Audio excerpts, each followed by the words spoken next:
Hello दोस्तों, welcome to my channel. मैं आराधना। दोस्तों, अगर आप एक ही तरह की चाट खाकर परेशान हो गए हो तो मैं आपके लिए लेकर आई हूँ दो अलग अलग तरह की वायरल चाट। तो इसे देखने के बाद आप इसके दीवाने हो जाओगे और यही चाट बनाकर खाओगे। तो मैंने ये चाट बनाई थी ना, तो बच्चे बोल रहे थे मम्मा बहुत अच्छी चाट बनी है, इसके आगे सारी चाट फेल है। तो आप इसे ही बनाना, आप जब भी बनाओ तो आप इसे ही बनाया करना। तो ना फिर इसके लिए आपको क्या करना है, वीडियो को एंड तक देखना है। वीडियो पसंद आए तो लाइक, शेयर और चैनल को सब्सक्राइब जरूर कर देना। तो इसके लिए मैंने एक रोटी को बेला और फिर मैंने उसे तवे पे डाल के सेक लिया। दोनों तरफ से रिफाइंड को लगाकर मैंने सेक लिया उसे, और फिर उसे अच्छी तरह से जैसे पराठा सेकते हैं ना, वैसे ही आपको दोनों तरफ से सेक लेना है। और जब वो सिक जाएगा तो उसके बाद आपको एक तरफ इस पे हरी चटनी डाल के पूरे पे फैला देना है।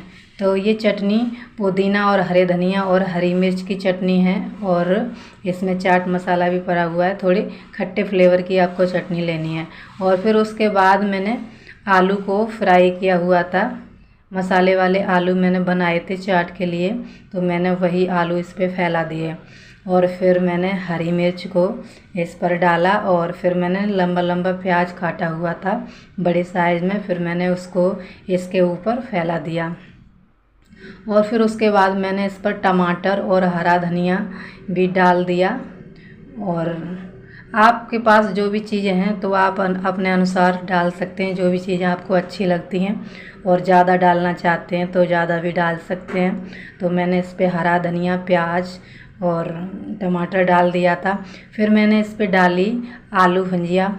तो आपके पास है तो डाल सकते हैं, नहीं है तो नहीं डालना, ऑप्शनल है। तो फिर उसके बाद मैंने इस पर डाला छाछ। आपके पास दही है तो दही भी डाल सकते हैं। फिर उसके बाद मैंने इस पर नमक, स्वाद अनुसार नमक को डाला, और हरी चटनी ऊपर से दोबारा डाली। फिर डाला कश्मीरी लाल मिर्च पाउडर, और तीखा वाला भी अगर डालना चाहें तो डाल सकते हैं। फिर ये देखिए गर्मा गर्म पराठा चाट बनके तैयार हो गई थी।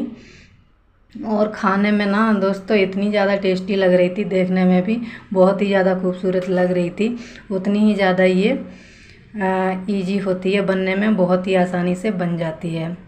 तो फिर मैंने दोबारा से रोटी को बेला, और फिर मैंने रोटी को बीच में से कट किया। ये मैंने दूसरी वाली चाट बना के दिखा रही हूँ मैं, और वो पराठा चाट थी जो मैंने पहले दिखाई थी आपको। तो फिर इसके लिए मैंने रोटी को बीच में से कट किया और रोटी को पलट के इस तरह से रख दिया, आप देख सकते हैं। तो ऐसे मैंने रोटी को रख दिया बीच में, फिर मैंने इसे दबा के चिपका दिया। और फिर मैंने थोड़ा सा आटा लिया, उसका पतला पतला रोल सा बनाया, और फिर बीच में इस तरह से मैंने एक के ऊपर एक रख के ऐसे रख दिया।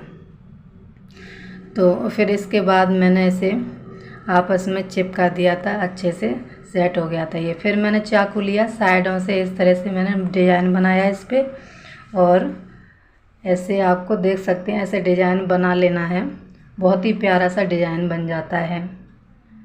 तो ये देखिए एक तरफ हो चुका है, हम इसी तरह दूसरी तरफ भी डिज़ाइन बना लेते हैं। तो ऐसे ना बच्चों को भी देखने में बहुत अच्छा लगता है, और खाने में बहुत ज़्यादा टेस्टी भी हो जाता है। वो बच्चों का इसमें बहुत मन भी लग जाता है, अच्छे से बच्चे खा लेते हैं इसे, और जल्दी से बन के भी तैयार हो जाता है, ज़्यादा मेहनत नहीं लगती है।